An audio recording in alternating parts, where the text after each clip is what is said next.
I think it's quite fitting that the end of an era, which is 13 years and 19 days or something, but it comes to a conclusion tonight. And it's been a very long road, but there's no better place to conclude it than here in Sligo, as Brenda said, on the banks of the Garavogue River. The whole project, whilst I heard about it as a child, it played around in my mind over many years, and sometime thereafter I got word that Captain Cuhan, his brother was John Cuhan, the newsagent in Castle Street.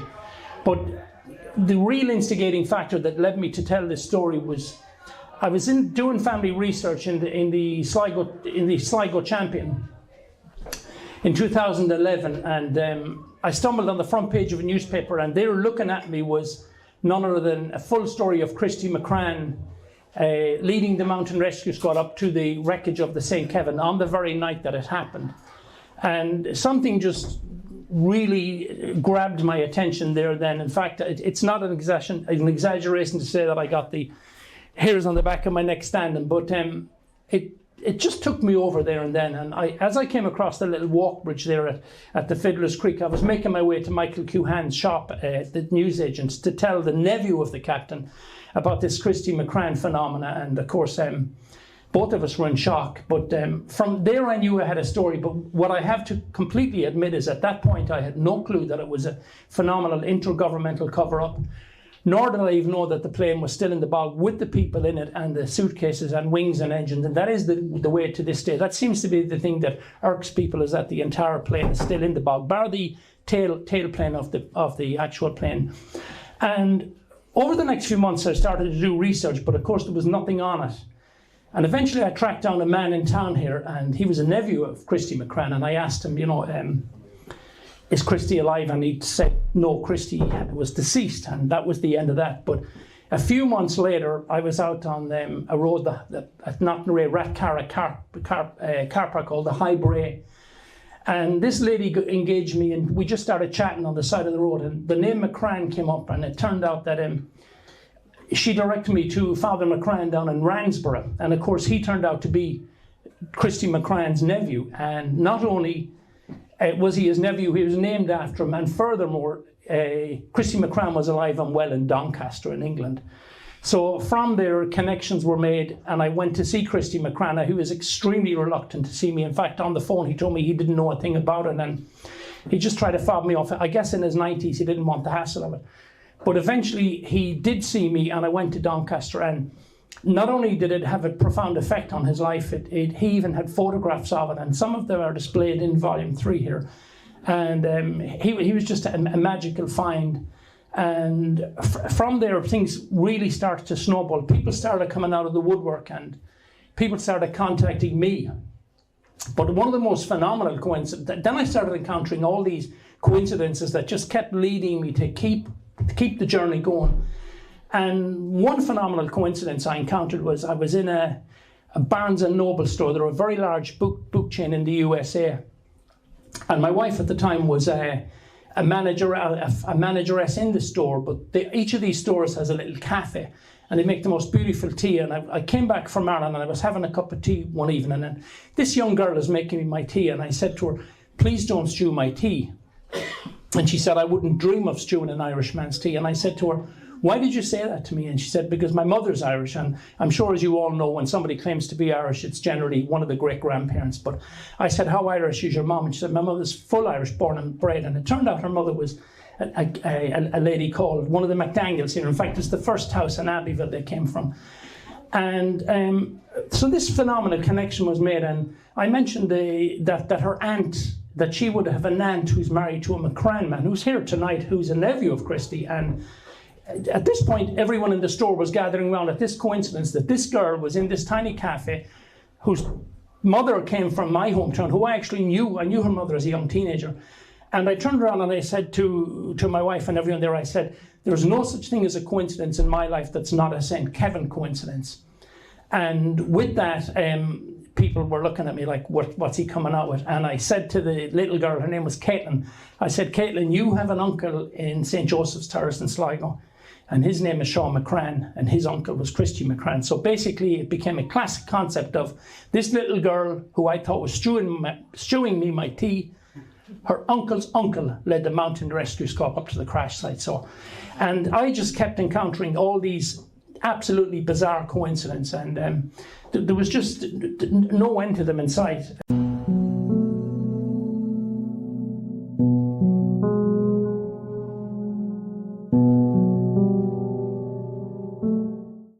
I want to talk about somebody who is very, very special to me in this project, and I have the permission to say these words, by the way, from her sister.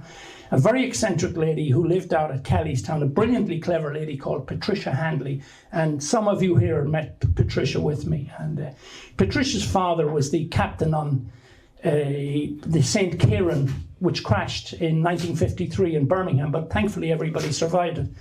But he was blamed by the same investigator who blamed Captain Cuhan. And I was told by Michael Cuhan, the nephew of Captain Cuhan, that this lady lived out at Kellystown, and it took me a while to track her down, but I did track her down. And twice a day, if the tide was high, you could not get to her because the water was in. She lived down the very, very end of Kellystown, and I formed a great friendship with her, but she was as eccentric as be damned, but she was also brilliantly clever. And I used to go out to her once and twice a week, and we'd bring briquettes and biscuits, and I'd bring them, we'd chat away, and she had all these hundreds of Aer Lingus files where she had spent her whole life literally trying to clear her father's name.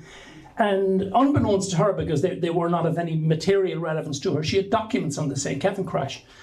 And one day I was bringing her down for her annual appointment in the Galway Clinic, and on the way back we got chatting about one of the St. Kevin passengers who died, a man called John Benson, and she matter-of-factly just said to me, I was at John's funeral. And I said to her, no, Patricia, I've been going to your house for a year, you've never told me this. You never asked me, she said. and it turned out she had been at John Benson at a funeral with her father, because her father was then Captain Tommy Handley, the president of IALPA, in 52, 53. And from there, I brought her back to my mother's house, and I started showing her pictures of John Benson, and she started naming everybody in the pictures, including her own sister, who was one of the pictures. So this was going from the bizarre to the bizarre. So one particular day I was in her house, and she had this incredible document. She had quite a few incredible documents, but one of them wasn't. It's in volume 3, and it's OT 291, and it was penned by an Aer Lingus captain called Captain Joe Barrett. And before I tell you this, I have permission to tell this from her family. And I said to her, Patricia, I said, I would give anything to reproduce this document in my St. Kevin investigation. And she said, she used to sing a lot, and she'd say, toodly-hoo, I'll have to ask Jimmy. And I said, who's Jimmy? And she said, Jimmy is the man you're writing the book about. And I said to her, I looked her straight in the eye and I said, do you have that ability to ask Jimmy? And she said, I don't, but someone in England does, a friend of mine. And I said, well, can we ring that person right away? I didn't care how I got the document, I just wanted the document. And she said, no, it doesn't work that way. So I started to ring her, and on the second, third call, she said, don't ever ask me about that document again. When Jimmy is ready to give it to you, you'll give it, you'll get it. So I continued to go out to her twice a week with the briquettes and the Mikado biscuits, and I try and sweeten her and get any files I could out of her.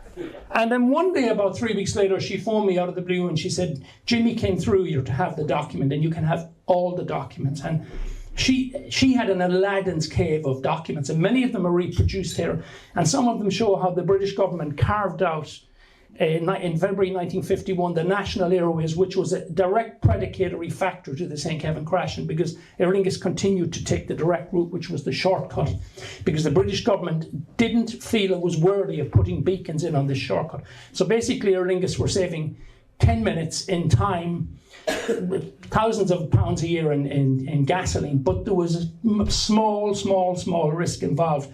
Now, to close out the Patricia Handley coincidence, I showed this OT 291 document to a barrister who lost his brother on the crash, and he said to me, that's a fantastic document. He said, but can you get something that will corroborate it?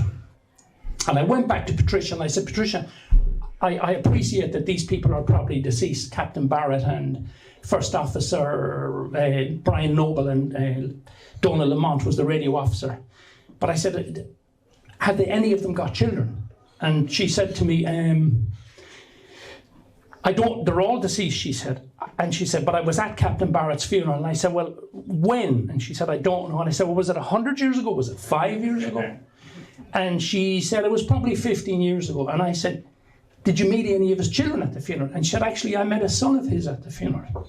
And I said, please, Patricia, because anything before 2012, you're not going to get an online obituary. And I said, please, Patricia, think. And she said, when I was consoling with his son, it came up in conversation that I was living in Sligo, and he told me he was in Sligo. I said, where? And she said, somewhere out towards Ross's Point. So I left Patricia there and then, and I went down to the Marrydyke, and I started on the first house, and my goal was to go to the last house in Ross's Point and come back in. But it didn't take long. Within 3 or 4 calls, I was standing in front of Gordon Barrett, son of Joe Barrett, and everything just fell into place with that particular document. So I've just had all of these coincidences happen, and they're very pertinent to me because I'm from Sligo, and they're all connected into people that are also from Sligo. So that was Patricia Hanley, and I would just like to say, if she's looking down on us, I loved Patricia with all my heart. She was a very, very special person, and she dedicated her whole life to trying to overturn her father's injustice, which was that there was icing in his fuel. And I will say one thing about Patricia, and I have seen the evidence of this. I don't know if any of you are into civilian airline crashes, but when the British Air was 777, the first in the world, crashed in Heathrow in January 2008, Patricia Hanley immediately penned 5 identical letters and registered them to Rolls-Royce, the engine manufacturer, Boeing, the airplane manufacturer, the AAIB, which is the British government's investigative panel, British Airways themselves, and Captain Burkle of that flight. Now, Captain Burkle wrote back to her, and he told her that he was precluded from speaking of anything that might in any way hinder the inquiry. Some smartass in the AAIB wrote back to her and said to her, you cannot compare a piston engine aircraft from 1953 to a state-of-the-art jetliner of the Boeing 777. And she wrote back to him, physics in 1953 is identical to physics in 2008. And after the British government spent $250 million sterling or $400 million on the investigation into that crash, it came back with exactly what Patricia Hanley had put in writing to them: icing and fuel. Now, the reason I know that Patricia did this, like, it's very easy to make up documents after the fact, but Patricia also sent me the documents that she got back, including Captain Burkle, who wrote to her and profusely thanked, after saying he was precluded. When the investigation then came out that it was icing and fuel, he wrote to her and he thanked her profusely and said if she was ever in England to look him up, and vice versa. If he was in Ireland, he'd look her up. So you can see Patricia Hanley has been worth her weight in gold to me.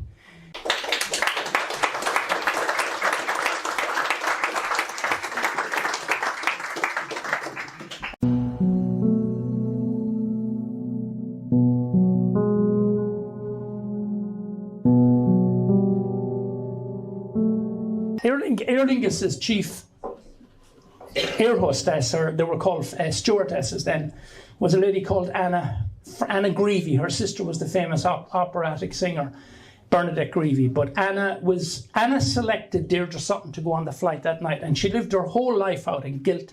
She got on her knees every night and said a prayer to Deirdre Sutton and begged her for forgiveness. It turned out that Anna met an undertaker called Bunny France and married him. And I tracked them down because it turns out that my grandfather had sent one of his sons to do his undertaker training with this Bunny France. So another connection opened up. But in the 2 or 3 times that I interviewed Bunny France and his wife, one particular day we were finished yapping away, and I said, have you got any unusual undertaking stories? And he said to me, yeah, he said, I've got a really good one. He said, and he went on to tell me that there was an Italian man drowned in World War II, torpedoed and drowned, and how the son of that man had come into his office and said, my mother's dying wish was to have my father exhumed from an island off the coast of Ireland and brought and put into Pancras Cemetery and buried with my mother. And the Bunny Franz said to him, that's a very, very tall order. And he said, well, see, is it this tall? And he put down some money. In any event, Bunny Franz is explaining this to me, and he eventually gets the body back. And I stopped him as he was telling the story, and I showed him a photograph of the sailor who was exhumed on Tory Island. I showed him his grave or his headstone, and he got into a very bizarre state. He just kept saying to me, you cannot know this, you can't have this photo. Well, I said, I don't know it, but I do have the photo. I said, I have the family tree, and I'm taking a chance that, because when we were children in 1975, we all got the half day off school to see my grandfather getting in a helicopter to go to Tory Island to exhume the body. It turned out it was one and the same body. So just another phenomenal coincidence that just leaves you feeling, where's all this going?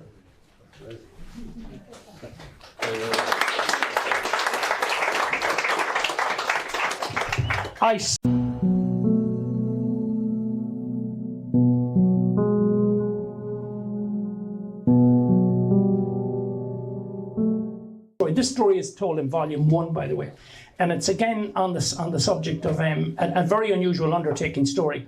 I was in a house in Long Beach, Long Island, and this lady lost her father, Tom Carroll, in the crash.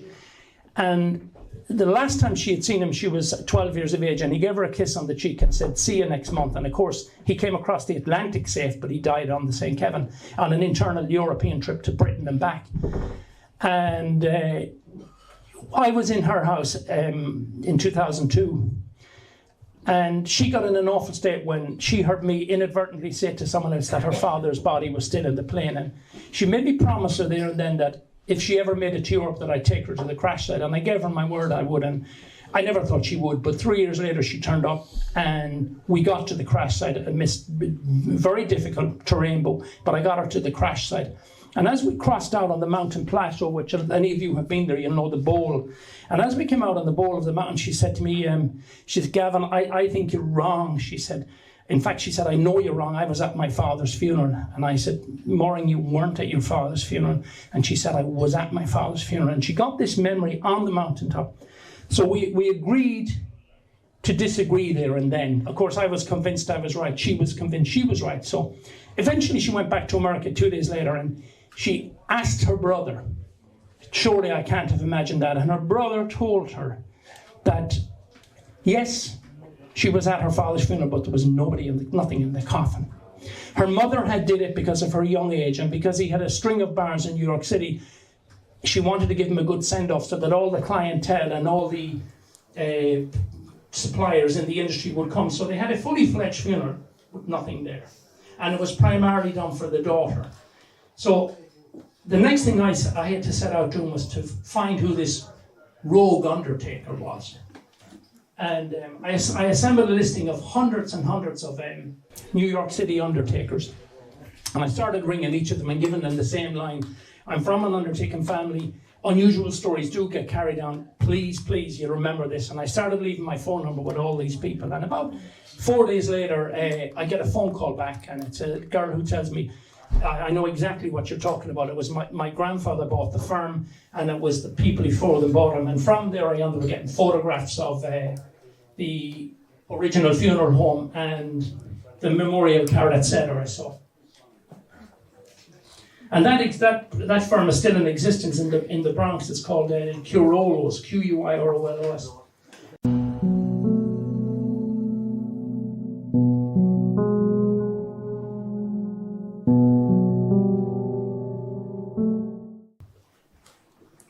I have to tell a bizarre story of, and I've had this happen a few times, but a bizarre story of a man on the St. Kevin was called Gerald Townley Fitzgerald. And I tracked down that he had a nephew, but the nephew had since moved house. And I called to the house that he was at, or that he had lived at. And the lady there knew nothing about him and said, no, I never met him. And we bought the house, but we bought it through the normal methods. We bought it through an estate agent, and I never met the man. I don't even know who or what he is. My husband and I just bought it through normal channels. And I just got this crazy idea, and I just said to her, you know, did his mail ever build up? Did it ever come to it? You know, did you ever have to drive around with his mail? And she smiled at me and she said, actually I did. And I said, well, can you remember where you drove to? And she said, not a hope. And I said to her, if I phone you and I put you on speaker mode, my mother was with me and my mother holds the phone, do you think I could get into your subconscious in some way and we could find where you went with that mail? And she said, no. I said, what have you to lose? I said, you are the only one on planet Earth that can get me to this man. And his name was Simon Butler. Her name was Katharina. And she said, okay, if you want to try it. So I went out of the street and I took a right, and then I'd start calling her landmarks. And all of a sudden her memory started to come around, even though this event had happened years earlier. And eventually I'd take a left turn and I'd say it's a dead end. She said, no, come back. And her mind started to come alive. And she said to me at one point, when you find the house, she said, there's greenery on the left-hand side. So we kept going, go forward, go back. I see a red chimney. No. Eventually, anyway, I ended up on a little street turn, and there's all this green bank. And I said to her, I'm at a green bank now. And she said, hop out and tell me the street name. And I hopped out and I said, it's Dartree View. That's it. But I don't know the house, she said.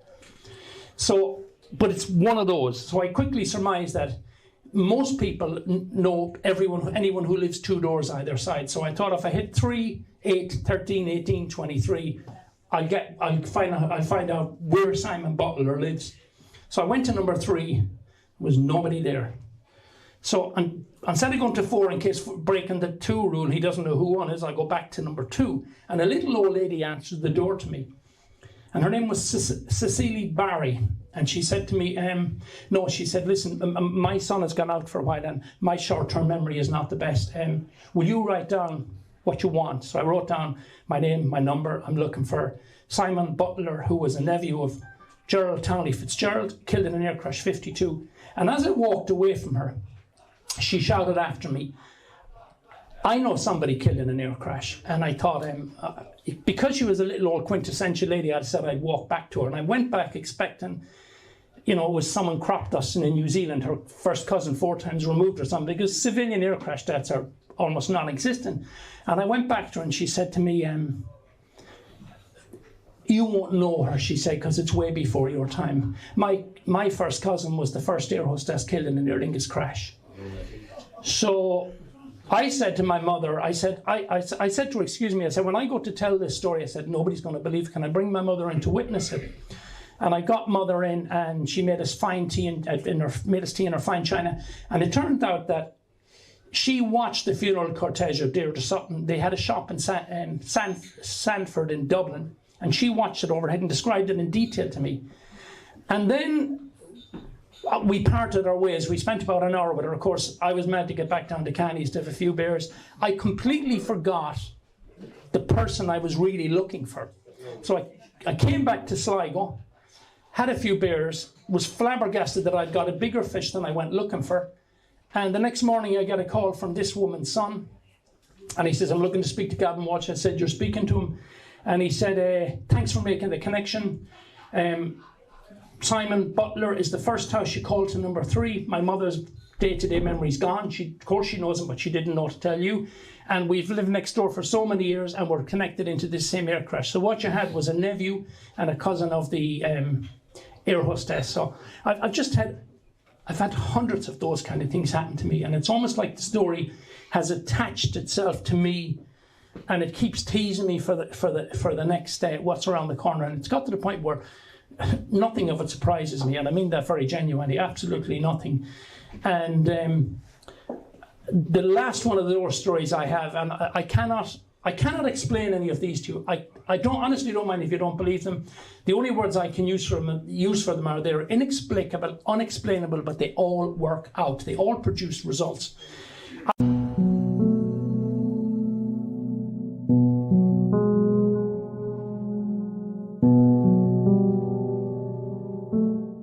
I was asleep one night in bed, and I'm going to number form it here, 2:22 a.m. 0906, the 9th of June 2015, and I got this vivid dream on how to track down the commercial manager of Aer Lingus of 1952, who was a man called Max Stuart Shaw.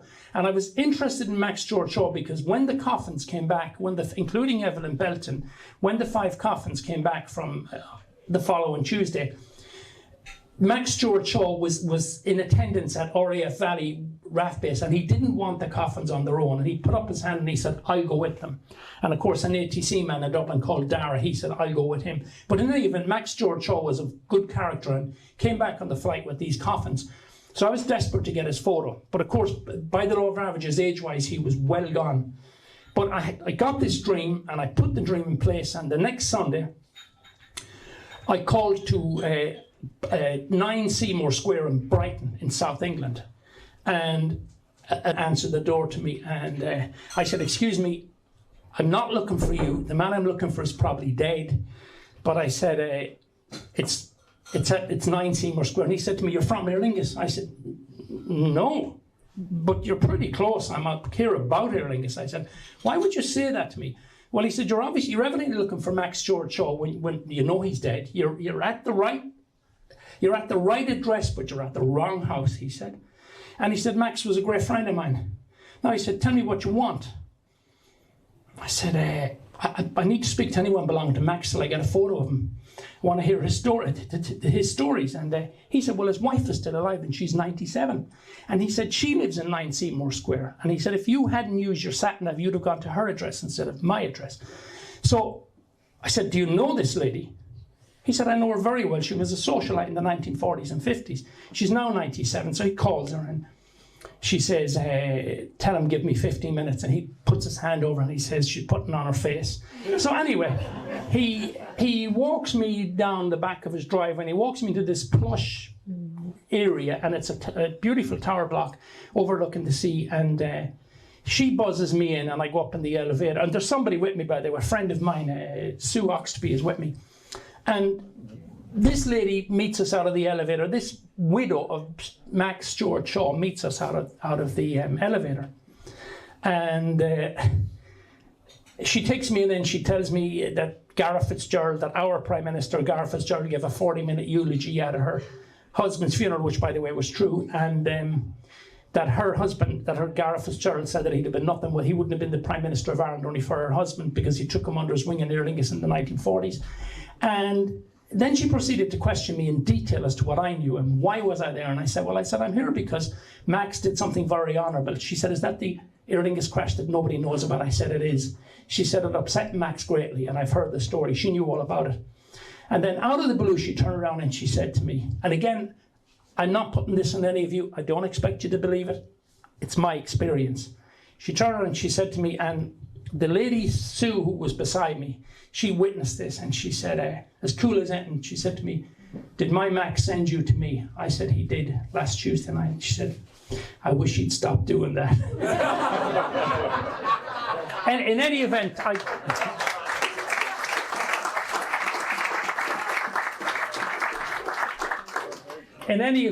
got the photographs that I was after, and they're in volume 3 here. And that's been my Saint Kevin. That's a fraction. I've told you 5 stories out of, I think I've had over about 1,000. I've catalogued all of these because a lady way back in the early days, a lady called Barbara Marion Horn, predicted to me that I was going to encounter all these phenomenal coincidences. So I've catalogued them all, thankfully, and it's great to share some of them here, what you hear tonight, and maybe someday they'll be the next book. But right now, I'm happy to say that in my opinion, and I believe the fact that the AAIB, which is the Air Accident Investigation Branch in Britain, came back to me with a recusal letter, I'm happy to say that we have unequivocally cleared the name of Captain James Richard Jimmy Cuhan, that he was never where they put him.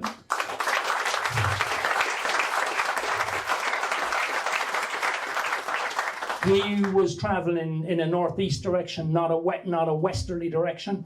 They put him 20.5 miles off course, and they did it for reasons of litigation, not to have to pay out money, and it's that simple. And I'm very happy that Volume 3 categorically tears their investigation apart. They did come back to me in March with a recusal letter, but at no point did they address any of my 236 pages, which means we won. Well done.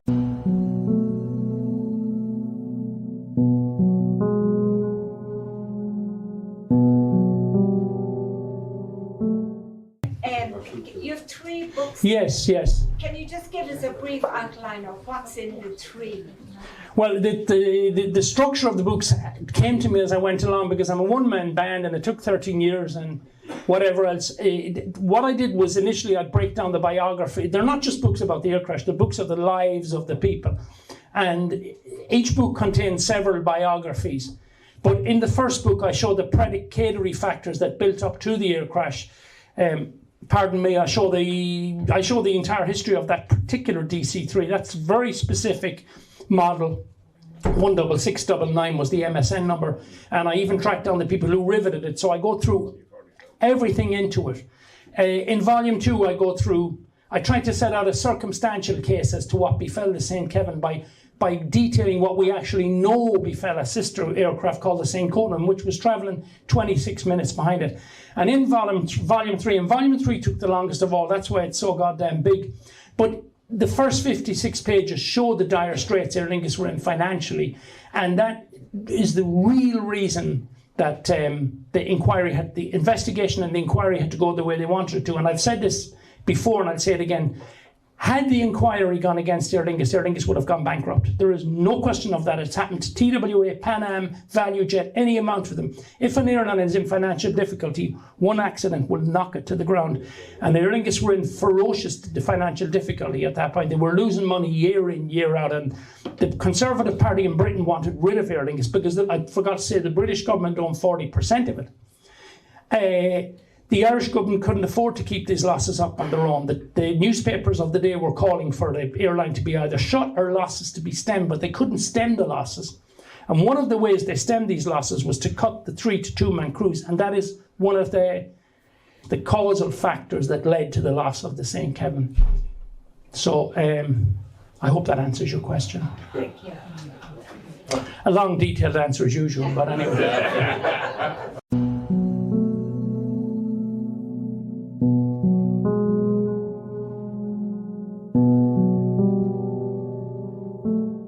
Gavin, yes, Trev. You've been down in my sitting room more times than I can remember chatting about this. Uh-huh. And some of the coincidences you told me about were absolutely unbelievable. Yeah. So I wonder if there's any chance you could go into 1 or 2 more of those. And then the second thing I want to ask is, although you're very logical, science-minded, do you feel, given the absolute unbelievable amount of coincidences, that you were meant to do this? Being a science-minded person and all that, we're slightly going to... Okay.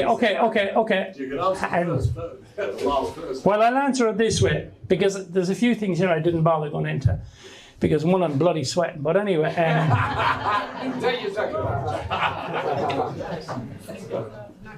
12 years ago, I had no belief in anything. I lived for myself. I lived for rock and roll records, being this, having this collection, having that. I travelled the world several times record collecting. I flew Concorde, Zero G. I lived for material things. I had several properties, and then I lost everything. And when I say I lost everything, I don't just mean in the context of houses and stuff like that are all replaceable. I mean, over the years I sold off a collection. If you owned what's in that book today, you'd be a multi-millionaire. And over the years, and I didn't, unlike houses and borrowings on businesses that you generally would owe money on, I didn't owe anything on my collection of stuff. But I have found an internal happiness, a contentment, and I've been battling cancer over the last 12, 13 years, and I have found an internal contentment that I have never experienced like in my life before, and that comes from this project. And I cannot get away from it. Like people say to me, how do you keep going? I don't know how I keep going. I cannot get, something has gripped me. And I hadn't planned to say this, but I will now say it. When I first met my wife, we were going to San Diego, and she caught me looking at car registration plates. And she said to me, what are you doing? And I quickly, of course, pretended I was doing nothing. She said, no, you're doing this all the time. What are you doing? And I said, I don't know. And I'll give you an analogy of it, because I have thought about this over the past few days, and I would only really feel comfortable about saying this in my own hometown. If you think of chewing gum in your mouth, my mind absorbs numbers and works on them unbeknownst to me, and then throws them back at me. And sometimes, some people call it a form of Asperger, others call it a form of Tourette's, whatever. And there's sometimes I will be in company and I will blurt out things that I've learned how to stop it. And people will say, did she just look that up on a smartphone? Well, I don't have a smartphone for starters. And my goal is to go to my grave without a smartphone, by the way. But this story almost fitted like a glove to a hand, whatever insane in the membrane is going on in here. And it has completely taken over every cell in my entire body. And I cannot stop till I got it to the end. And by the way, I think we're at the end. I'd like to think we're at the end tonight, and we'll bring the next phase on and try and get the point overturned. But to answer your question, Tabby, yeah, there is something has changed my view of things. And you know, I'll just tell you a very interesting story. The Christmas 8 years ago, I was visiting an aunt of mine in Wisconsin, Catherine, and I was driving her down to Burnie, and Madison is the state capital, and Burnie lives west of Milwaukee, and they're an hour apart. And my aunt, of course, couldn't get herself ready. You know, I need another hour or two. And I said, look, it was the last Saturday before Christmas. In other words, it was the busiest shopping day of the year. And I said to my aunt Catherine, I said, why don't I go to Barnes & Noble? We're back to Barnes & Noble again with the cafes and the great tea. I said, why don't I go there, work on St. Kevin, see you 2 hours? She said, okay, that's fine. So I went to Barnes & Noble, got myself tea, got myself set up. The place was packed. I mean, even just to go through an aisle, you're weaving through people because everyone's looking at books, and it's part of a shopping mall. So I'm going to be as clean as I can with this, by the way. So eventually the 2 hours come to an end and I have to go to the loo. And the doors in the Barnes & Noble is like, it's like a tailor-made, they're all the same, they're like a shoe print, they're huge stores, they're like as big as Dunn stores, and all they are is books. And they only go into big cities. But this one was on the east side of Madison, Wisconsin. So I go to the loo, and there's 2 stalls in the loo. And excuse me, ladies, here now, but I'm not going to go graphic, but there's 2 stalls in the loo, and there's somebody in the first one, so I go in the second one, which is the wheelchair one. Now, because it's the wheelchair one, it's wider. And the reason I'm telling you that is that, and I have no business looking at someone else, but I can see the guy next to me, his feet, but he can't see me because he's in a tight stall. Now, I'm telling you that for a reason. It's going to come up in the next few seconds. So we're both sitting down, we don't even acknowledge each other, and the next thing, the main door opens into the overall bathroom, or restroom as they call it. And all I hear is a child scream, "Daddy, Daddy, come out quick." Now, I did not hear what she said, but I did see what her husband did, and it was out of this world. "Oh, shit," he bellowed, and he got the toilet roll. And again, because of my viewpoint, I'm looking over because the whole wall that separates us is rattling, and he got the loo roll, and he's gone out the door. So the whole thing, from her shouting, "Daddy, Daddy," to him gone out the door, is no more than 4 or 5 seconds. And I immediately thought she must have said, "Mother had a fall." But I had no clue. All I heard was, "Daddy, Daddy," and I heard him, "Oh, shit," he bellowed, and gone. So I went about my business, took my time, washed my hands, came out. And what I came out to was an empty store, books all over the floor, chairs everywhere. 0 people, nobody. Just nobody there. And I was starting to look around, and I think, did North Korea come up with a neutron bomb that sucks people, and how was I not sucked off the toilet bowl? But the place is in complete disarray, but there's not one human being in sight. And I'm not putting this on any of you. I don't care if you don't believe it. This is my experience. I got the inner St. Kevin thing. You're all good. It's all good. Don't worry about it. I didn't worry. I would be the first one. If I had known what had happened, I would have been out the door in front of that guy. In any event, I'm still looking around looking for clues. I know something terrible has happened, but I have no clue because I heard nothing. And all I hear then is on the overhead, "Could the man in the back, could the man walking in the back aisle drop the bag, drop the bag." It's my laptop. And my laptop has the 23 children in it that I never had, which is the St. Kevinites, and I'm not going to leave my laptop down.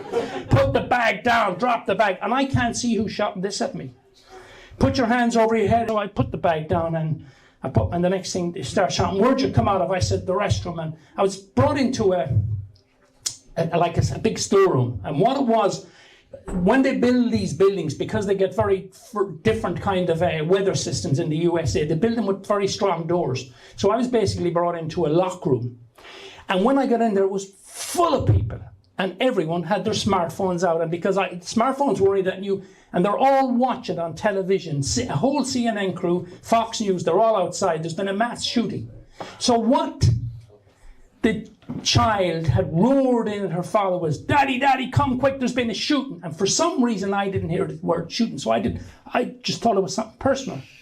So I, of course, then ring Ella, my wife, down, and she's working in Barnes & Noble, in the same Barnes & Noble that Sean McCrann's niece is in. And I ring her and I said, I'm caught up in a mass shooting here in a Barnes & Noble. Get the hell out. Now, Barnes & Noble had 777 stores nationwide, and they never had a mass shooting. And then they're all putting it on their phones down in Louisiana. "Oh my God, he's inside and that." And that's just more of the crazy stuff I've been through.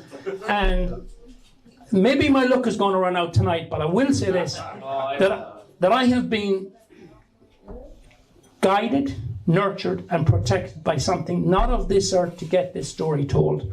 Whether that stops tonight, I don't mind, the story is out.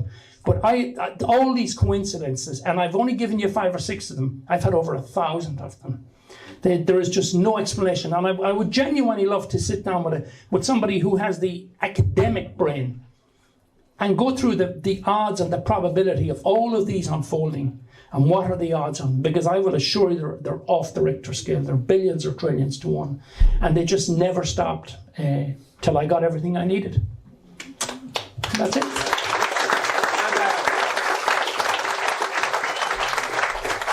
And I should also say that I have 2 work spots in Ireland. One of them is in Cahaney's bar in the corner, and the other is down in the corner right here. So I feel especially at home telling this story for a couple of reasons. That's one of my main work spots.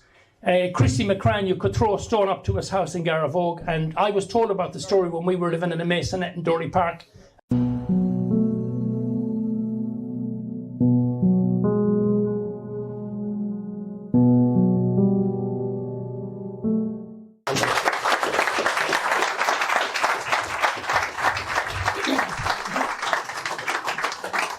Not alone, well done, very well done. Thank you. There are lots of coincidences, and I'm not going to go into them. I ended up, for some reason, my father had a business in Sligo, I was in Ballina, and my father decided to retire. So we needed to live somewhere closer to Sligo. We were living out in Mayo at the time. So came to Easky, and my next door neighbour was Captain Hanley. And but Captain Hanley had a hidden talent. He was one of the best players of squash that I've ever come across. He taught the Connacht team, but he also taught me. And he was doing that into his 60s. But he was an amazing character, but that's another story. I just want to say to Gavin how grateful I am for all the work he's done. And plus, I knew my Uncle Jimmy when he was alive. You met him?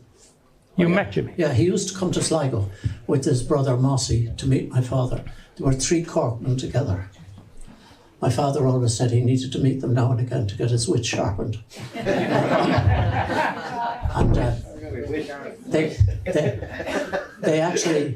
they were great fun. But I remember saying to Uncle Jimmy once, I said, "What was the most interesting thing you ever did during the war?" Now, he had ended up at the end of the war. He did an RAF programme every Saturday night on the BBC, recording what had gone on with the Battle of Britain and things like that, which he fought in. He flew Spitfires in the Battle of Britain, and then he flew Mosquitoes towards the end of the war, and he flew them for the SAS, the Special Forces. And he said to me, the most interesting thing I ever did was, he said, I picked up a man from one of the RAF bases in the south of England. I had to fly him to the south of France. The war was still on. France was still occupied. And I had to drop him above the snow line in a parachute.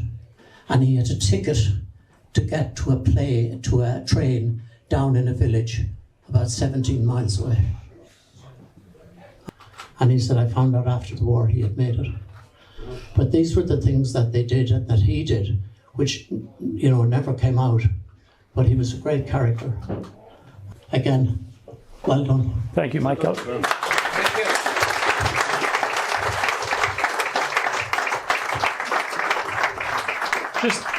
Just to say, Michael was an early inspiration to me, and I had many a chat with him back in the days as we started it off. So, okay.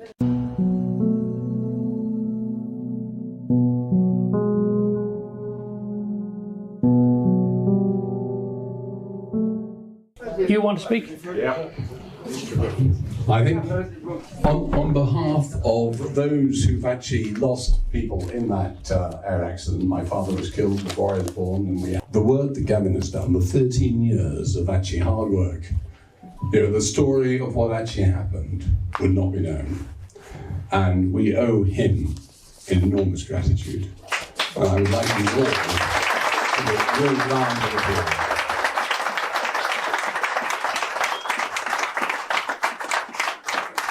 Robin, from the bottom of my heart, thank you. Thank you, Bill.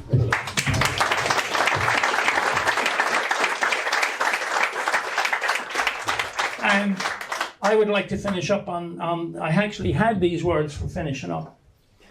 When Christy McCran was asked, would he do it again? But this was on the front page of the Sligo Champion on the 19th of January, the week after the crash.